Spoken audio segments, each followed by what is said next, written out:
Hey, Mini Mopey here. Sorry about the last video. Audacity had the audacity to not work properly. But anyways, video games. I love video games. Who doesn't? From shooters to horror to casual, there's a plethora of games out there. So no matter how niche your interest is, I'm sure there's a game out there for you. But you know what's better than playing the game itself? Waiting for it. Just for it to come out better than expected. Silksong is a good example of this. Let me level with you guys real quick.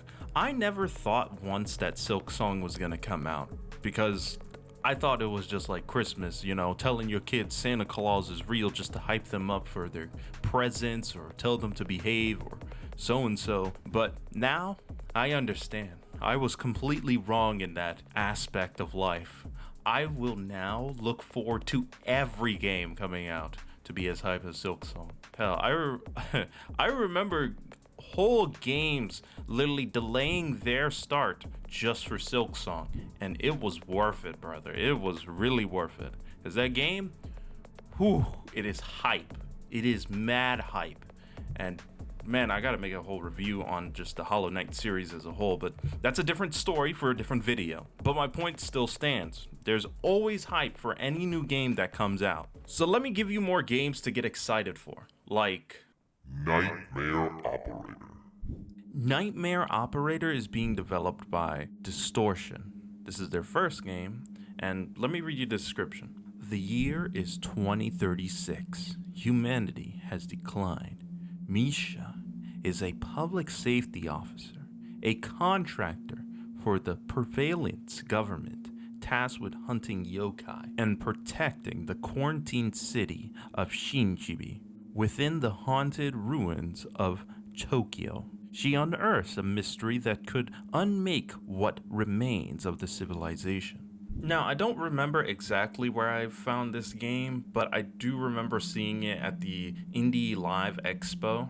So that's really where I first found it technically. It is a third-person horror retro anime shooter. At least that's what its popular tags are defining it as. But it mainly reminds me of Resident Evil 4, simply due to the over-the-shoulder shooter, not the retro graphics, sadly, or at least it reminds me of the retro graphics from the first Resident Evil 4, not the remake. And it also kind of reminds me, the combat at least, from Silent Hill F, which I've heard pretty good things about. I just don't think it's for me. I'm not a big fan of the Silent Hill franchise as a whole, but I do like the story of it from what I've seen in videos and gameplay. I might give it a shot one day, but I don't think it's the time for me right now. I'll probably play it way later on. I would probably want to play all the series in a row, like how Moist Critical did the Resident Evil franchise. All in a row. I might do something like that, maybe, I don't know. But I'm excited for this game to come out soon because it looks amazing, gameplay wise and visually too. And the next game is just as hype as the last one, and it's called Dead as Disco.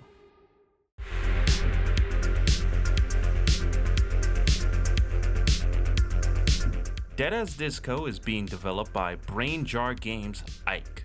The description reads, Dead as Disco puts you in the shoes of Charlie Disco, a fallen icon with one chance to reclaim the spotlight from the idols. Charlie's ex-bandmates and musical legends confront the idols in the style combat that syncs up to every song and survive a world torn apart by music, framed and betrayed in this action-packed literal beat-em-up.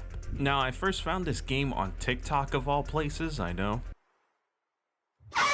Now, I can't exactly remember which video it was, but it was just after a Parappa the Rapper live stream, so. But I'll go ahead and just throw up some gameplay footage I collected from the demo, so you're not feeling left out, and you can also experience the same experience I had when I first found this game. Which, speaking of the first impression of this game I got, it reminded me a lot of Parappa the Rapper and Rhythm Heaven, mainly because, like, my childhood. I remember playing Rhythm Heaven on the DS. It was at my cousin's house. I sucked at it, but that's not the point. It's not about me being a bad gamer. It's about the game itself. And I'm not a bad gamer. I mean, are you even seeing this gameplay footage? Like, come on. But guys, I'm gonna be real with you for a moment. I'm a sucker for all kinds of music, except for country. Now, I am an AJR fan, which, at best, I listen to kids show intro music, and at worst, pots and pans that just so happen to create a melody. In a waitlist. You need to leave!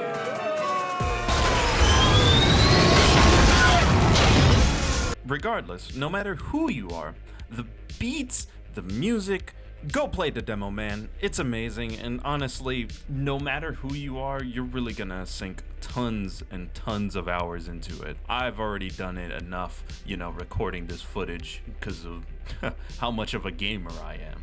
Go play the demo, man. And this time, it's not a request, it's an obligation. Now, I forgot to make a cool transition for this part, so let's all just pretend that I said something cool. Okay? Oh, speaking of cool, you're gonna like this next game, which is called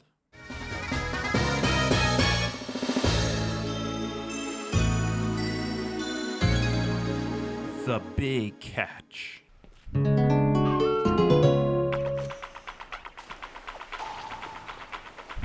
The Big Catch is being developed by Filet Group. They describe the game in the About section as a 3D platformer, all about tight, expressive player movement, exploration, and fish. In addition to inheriting the best parts of retro and modern platformers, The Big Catch is designed to be something fresh, like the fish. Now, I could make another fish joke, but I really had to ponder on it. While thinking of a joke to hook you in, I should mention that the footage that I'm using and the examples I'm going to be using for the game is from the demo, which has its own separate page, mind you. So just keep that in mind while we're talking about it. Hopefully that clears things up so we're not all confused moving forward. And if you're still confused, that sounds like a skill issue. Speaking of skill, running, jumping, wall running, riding, exploration. These are all things you can do in Breath of the Wild, but you can not only just do that in Breath of the Wild, but also in The Big Catch. I've spent about a good chunk of hours playing this game, not just recording the footage, but just having fun all together. It is a blast, and I'm telling you right now, you really need to play the demo. It's free, and it's easy to spend countless hours playing. Next up is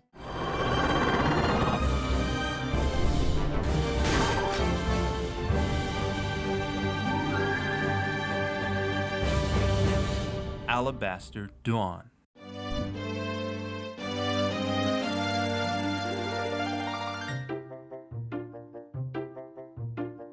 Alabaster Dawn is currently being made by Radical Fish Games, and this isn't their first game. Their first game is called Crosscode, which, if you're not familiar with it, it's an amazing game as well, and you should definitely go play it. Now, I've played Crosscode, but I haven't beaten it.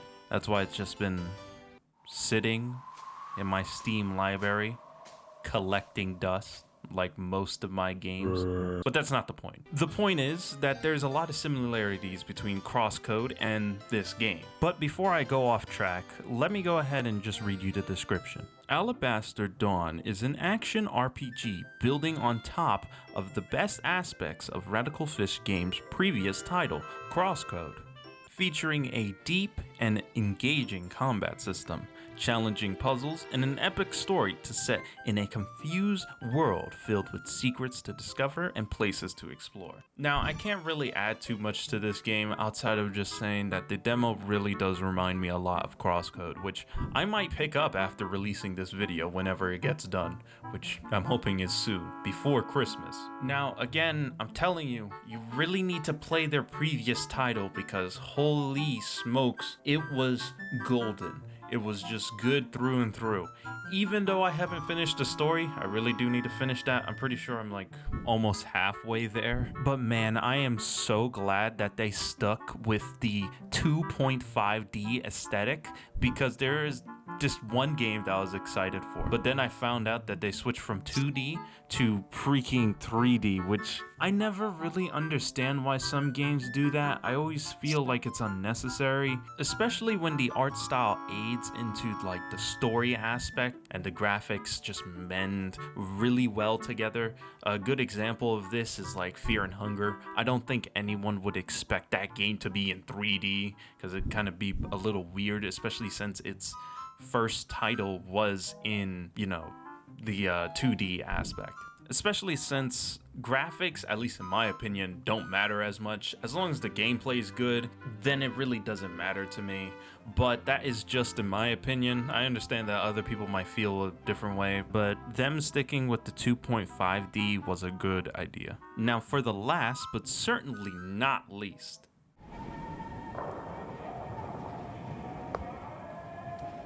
Diesel Knight.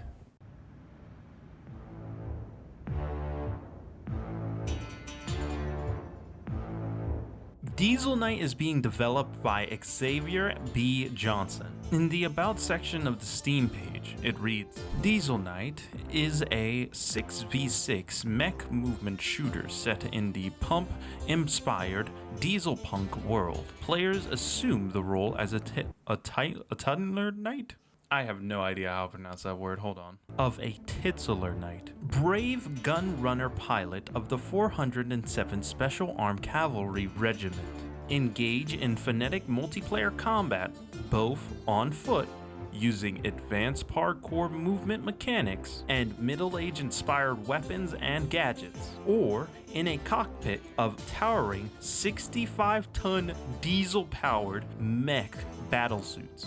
Chat, I am so sorry that I sound so robotic. I literally had to redo that take multiple times. They just used too big of words for me. Now, this game is only in beta testing, which I do recommend you also play, even though it's not in a demo or even in early access. It's literally just a beta.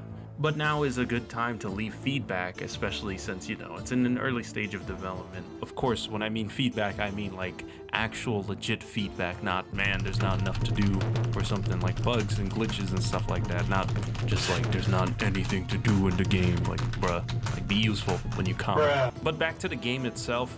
It reminds me a lot like Titanfall, which I don't mind at all, bruh. All they need to do is just add the fortress defense, which, if I remember correctly, they already reached that goal on their Kickstarter. So we are set, brother. We are golden. The only thing I hope they don't mess up with is the grappling hook. If they even add it, they might not. Who knows? Actually, I don't even know if I should speak on the grappling hook point because I play too much Echo Point Nova, which has spoiled me so much because I just use the grappling hook all the time. I mean, like, if you check my gameplay footage, you're just gonna see me grappling all over the place all the time. I've been so spoiled by that game, which deserves its own dedicated video, to be honest. But back on track, Titanfall 2 is iconic, and honestly this game has big shoes to fill in, especially if it's trying to use Titanfall as its inspiration. It is not easy to mimic Titanfall, but I do have some requests to the creator. If by the slightest chance they are watching this video, please make a mode where you don't have your Titan but the enemy does, like a PvE where you fight Titans as a pilot. Because Titanfall 2 had this problem where after the first round, you would pretty much be in your Titan the entire time and rarely come out. I mean, yeah, that's kind of the point of Titanfall. It's in the name, Titan, and this would kind of be the point of Diesel Knights. Diesel Knights, Knights being the Titans, like, no duh. But then again, if you think about it, since you don't have your Titan, you could have your normal guns do more damage to the Titan. Then you would actually have to rely on your character's abilities, whether that be like going invisible or some whatever it is. You would actually have to rely upon that instead of just summoning your Titan on the enemy and just exploding them or whatever. I think it'll be really fun, and I can honestly see that happening. Now, before I end this video, I again urge you to play these demos or their previous titles. Like, it's fun, man. It is really fun. And right now, we are in the golden age of indie games. Plus, their demos are just goated. And I will die on that hill. And if you disagree with me, fight me in the comment section and see how quickly I can prove you wrong. And one last thing, be patient. I understand it can be annoying having to wait for something, but it's important to understand that these things take time. They are people, just like you and me. They have their own ups and downs in life. And making a big game can sometimes, if not always, be a monumental task. And let's use our imaginations for a second. It's like your boss constantly pushing you to finish a project at an unrealistic pace. Evidently, you get annoyed with it or burnt out because of the pressure. But this time, it's worse because it's not just one person, it's a whole community of people pushing all at once. And we've all already seen that happen once. And I'm sure I speak for everyone when I say this. I don't want another Danny incident to happen again. So, let them cook. Let them cook in peace. While we wait with the utmost patience. Like a gourmet dinner, there is nothing better than a creator being able to flex their creativity in a community that is not only patient, but supportive and understanding. Plus, it's just wholesome all around, man. Like, come on, you can't disagree with me on the facts. Unless you're like a flat earther, then yeah, you probably could, but we're not here for that. I'll put links in the description for each game I talked about so you can wishlist them. Oh, and let me know what games you're hyped for in the comment section, whether it's a popular Quad A game or a small indie studio in Treblinka. Anything goes, so let me know. With that all being said, I'm Mini Mopey. If you know me, you don't, and if you don't know me, then consider liking and subscribing to the channel to get to know me better. But for now, don't be a stranger, and I'll see you next time.